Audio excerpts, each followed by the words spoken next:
Good morning, beautiful people of the center. Our theme this year is, what is it? One truth, many paths, right? Especially with so much going on in the news in our country about religious freedom. And the room went quiet. Well, the perspective, you might say, of the Center for Spiritual Living is that we are one global family, and within that family there's a diversity of ways of believing. And so here at the Center we are inclined to turn to the great teachers of various faith traditions and disciplines to use them as role models to inquire how we might personally live a good and compassionate life.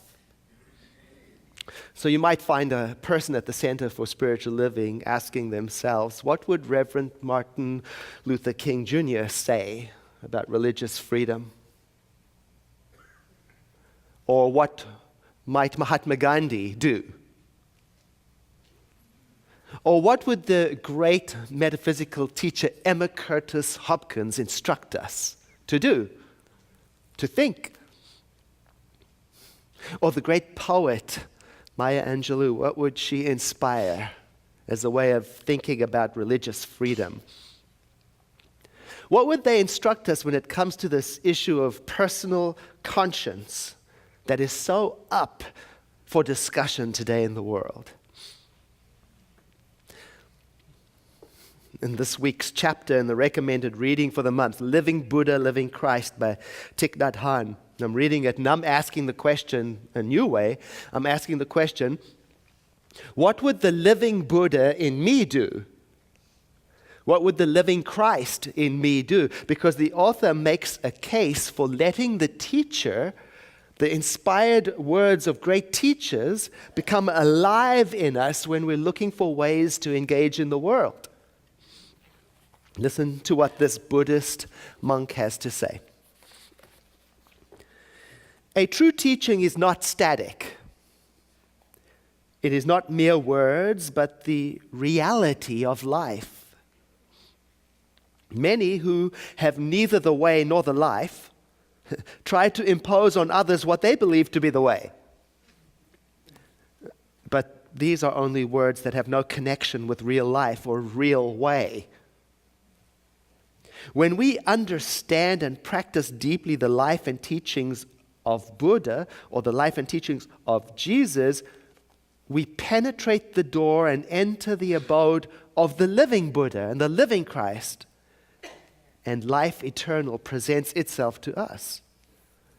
He's talking about how we are to take the teachings of those people we consider to be inspirational really in and live by them, so it's not just words that are unconnected to life.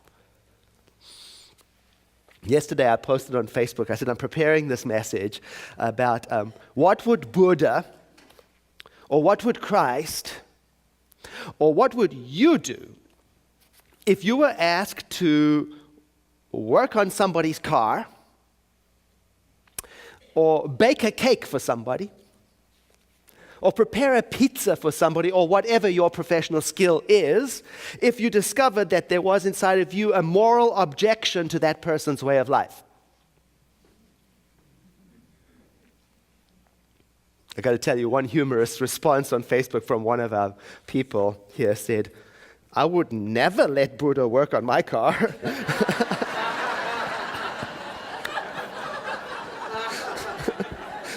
Which I appreciate so much about us, and isn't humor so necessary as we're dealing with this? Because these are really serious questions that we're facing. How do we deal with the diversity of ways of believing and still live according to our conscience and still preserve each other's civil rights? How do we put that all together? Now, the world is leading us to think about this.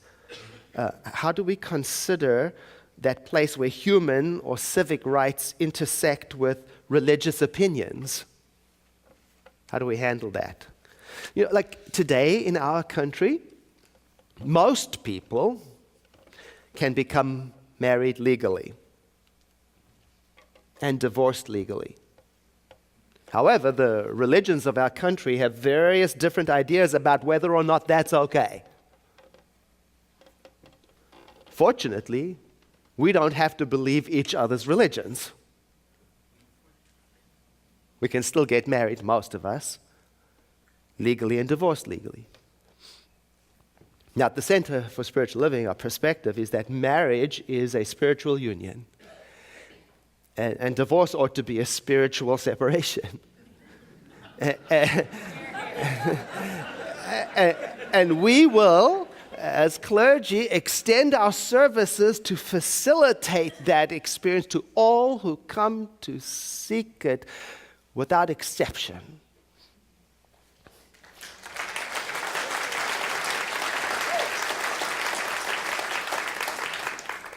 Or will we? I mean, it brings up the question, who would I personally feel challenged with serving? Because, everybody's got their hard boundary, right? Everybody's got their Achilles heel, that person, that point of view. Because we have that saying in the center, we are one. It's according to our teachings. But I'd be dishonest with you if I didn't admit that there are some people that I'm very challenged with treating as one. Not completely successful in treating all people equally. Are you? I mean, it's a vision. It's an aspiration. I struggle with it. I was talking with a friend about this just recently, and what got us talking about the whole situation, maybe you read it in the news, that recent thing with the mechanic in Michigan who intends to refuse to work on the car of any openly gay customers. So my friend and I were talking about it, and he said, well, hypothetically, Edward, would you perform a ceremony for a couple, say, that showed up in town, they want to get married in the beautiful, Napa, and in the interview it turns out that they are white supremacists. And they've invited a white-only audience, and they ask very kindly for you to include in the ceremony some words that reflect their belief.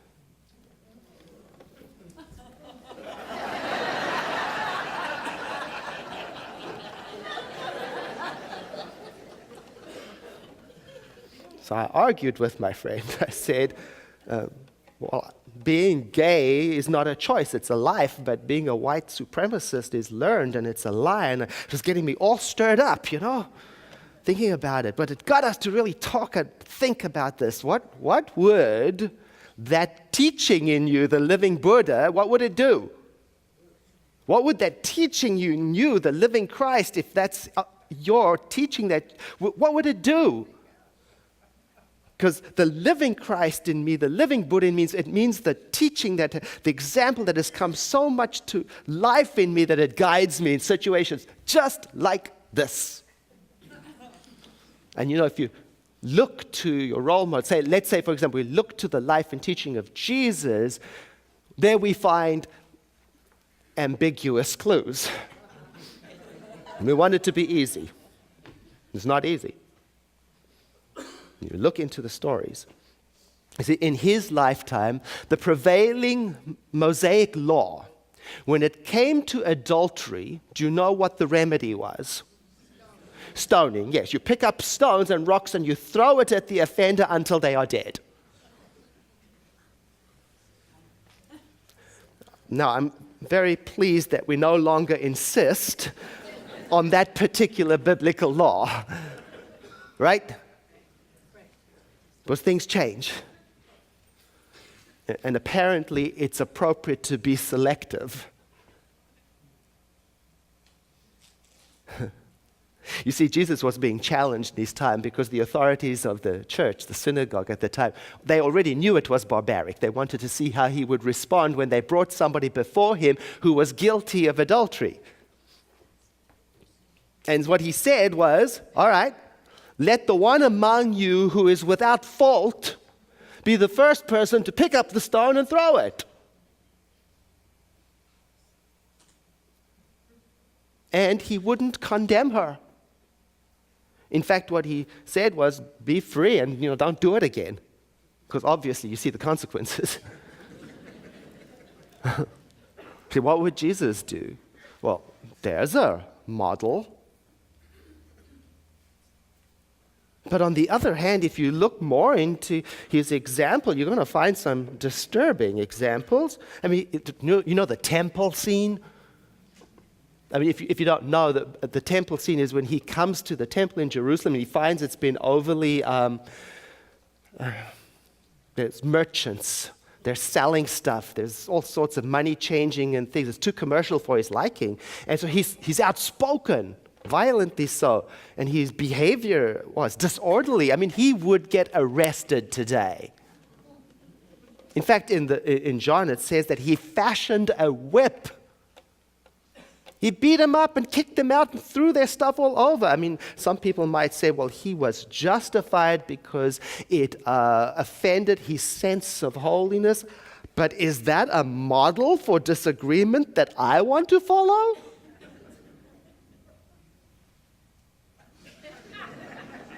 Can I hear a no?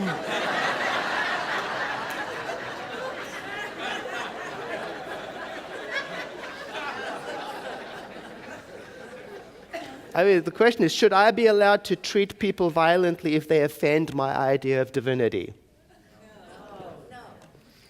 I mean, should people be forced by religion or by government to act against their conscience? For example, should Jehovah Witnesses, should they be forced to receive blood transfusions in the case of life-threatening situations, even if it is against their belief to do so? Or should Christian scientists be forced to seek medical intervention in life-threatening situations, even if it is against their way of thinking? Or should women who freely choose to wear burqas be forced to take them off because it offends certain other people's way of thinking? Or should creation and evolution be forced to be taught simultaneously? Or should barbaric laws from thousands of years ago be applied today?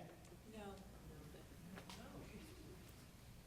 See, the line between human rights, personal preference, conscience, religious opinion is very wiggly. And I think we are being called, as we wake up a little more every day, we are being called to go deeper than right and wrong or what is written in a book, to find that place where these paths intersect. And so, to me, many paths mean not everybody's going to think the same way that I do. Many paths means many points of view. And it means that what works for me may not work for you, or even be desirable for you. I'm remembering a time when I was in Bali. We were visiting with a group, and we were on the bus with the guide, and one of the travelers said to the guide, because it's a Hindu island, and she said, "Tell me something, do you still have a caste system here, where people are separated out into a hierarchy of value?" He said, "Oh, yes, we do." And she was disturbed, and she said, "Well, are you working to get rid of that?" And he said, "Oh, I see what you mean. You would like us to model our culture on American society." He said, "But you don't seem to have the respect among villagers that we do." I never forgot that. I just sat very quietly in the bus, thinking about that. See, here at Center for Spiritual Living, we have a vision of a world in which we all grow and live as one human family, but each of us in that family is free to believe whatever we wish to believe while living in harmony. And as I think about that, I can't see a way for that to come into being if people are hanging signs outside their business that say, "No Episcopalians allowed here." "Heterosexuals not served in this restaurant." "Christians not welcome in this community." "Divorced people may not enter here." Woo. Elizabeth Scalia a Catholic writer.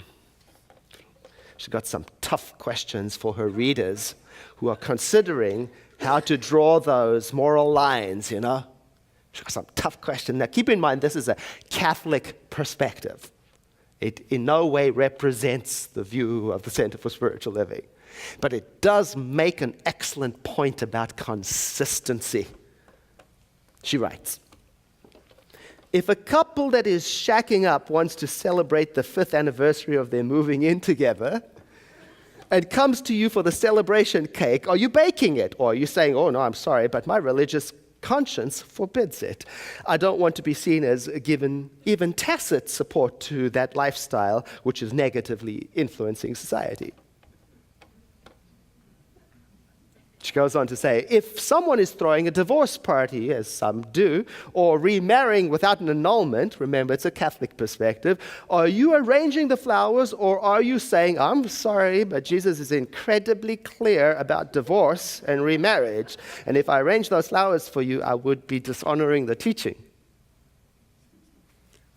Ooh, it's getting hot in here.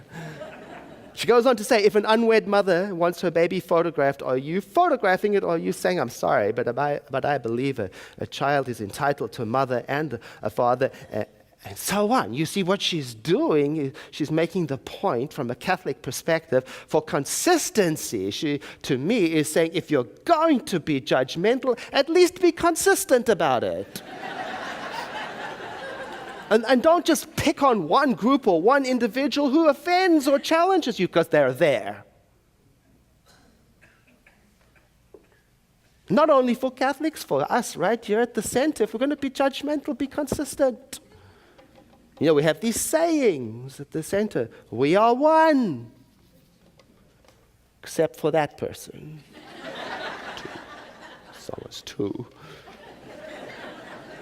We have this saying, I live and breathe and have my being in spirit, but them not so much.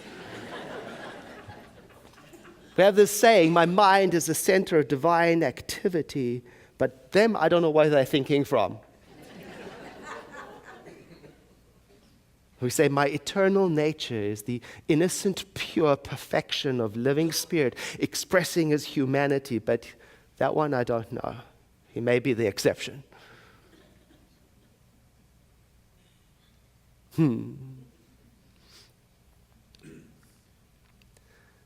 There are many paths on this truth journey.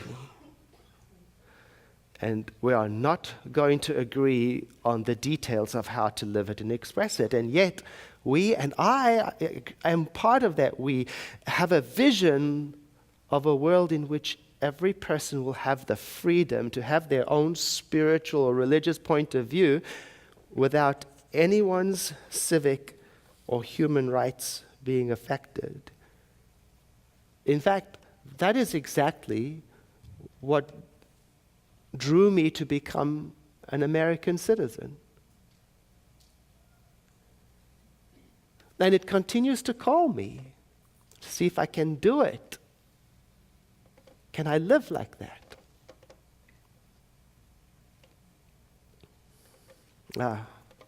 What would Jesus do? What would Jesus say? Well, he already said it in the Sermon on the Mount, chapter 5, Matthew. And I paraphrase it for metaphysicians, okay? He said, you have heard that it was said, you shall love your neighbors and hate your enemies.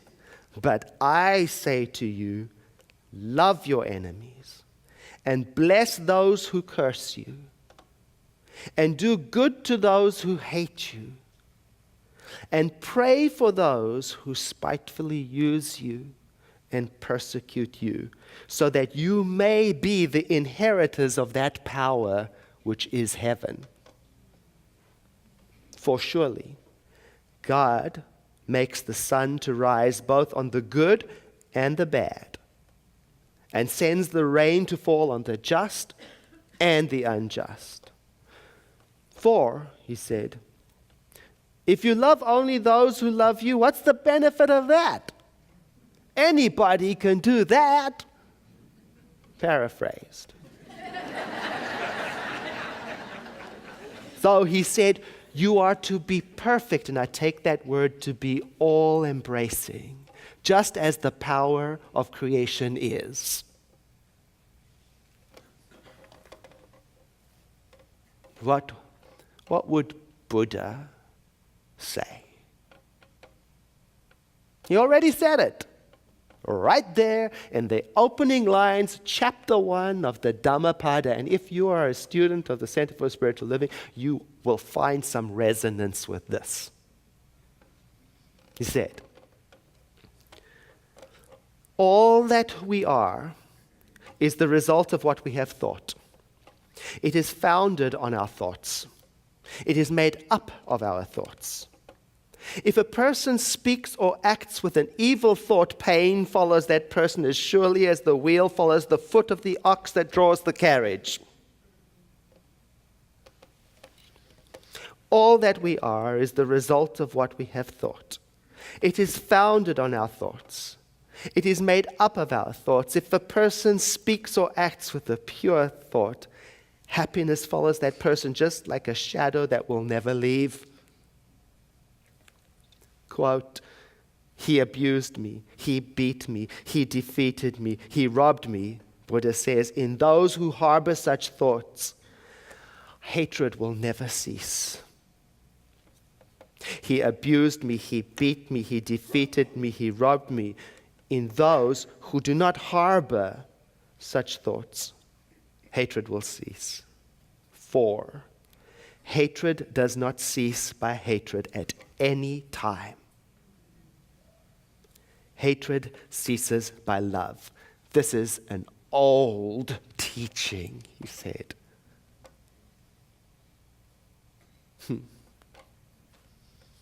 What would you do if you were asked to do something that challenges your conscience? And what is the teaching that lives in you that will instruct you to do that something?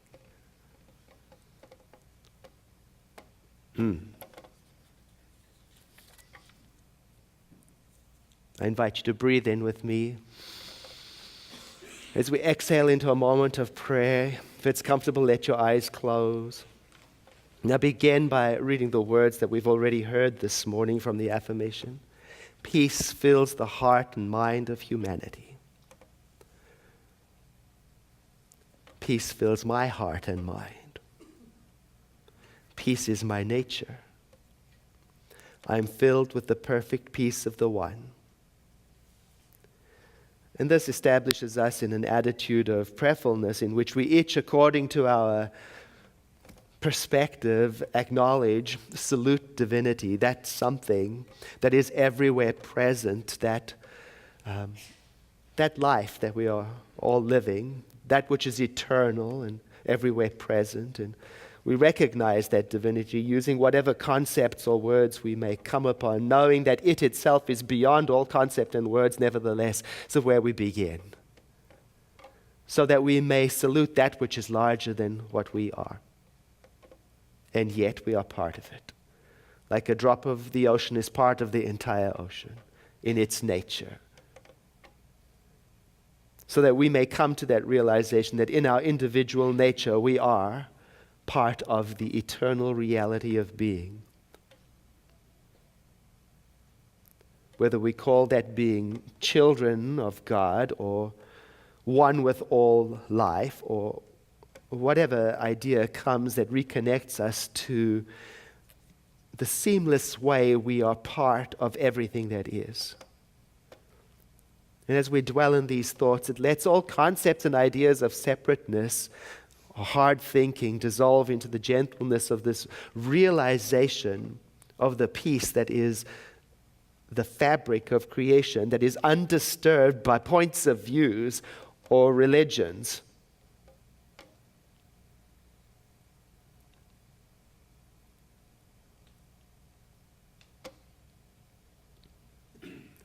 And as we dwell upon this, the realization comes that within each one of us, within me, is the perfect peace that is alive in me And as I turn to it, by means of this prayer, I don't require any outside agent or even a ritual. I just turn in thought to this peace that is already present, to allow it to become my instructor,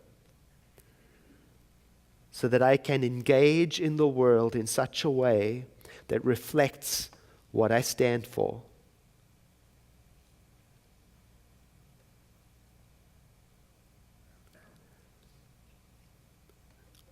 And according to our custom, when we pray together in this way, we take a moment to acknowledge also the spiritual law that governs the universe. We call it the law of mind. It is a reminder to us to hold lightly what we pray, because there's no effort involved in making it become so. Already our work is done. Already we have thought the thought. Already we have looked into the heart of what is so. And already we are changed. That is a happy thought, a glad feeling, a peaceful realization. So I invite you to sit in a moment of silence with me as we contemplate in our own way, either adding to in our own thought or adjusting the words of prayer to match our personal circumstances.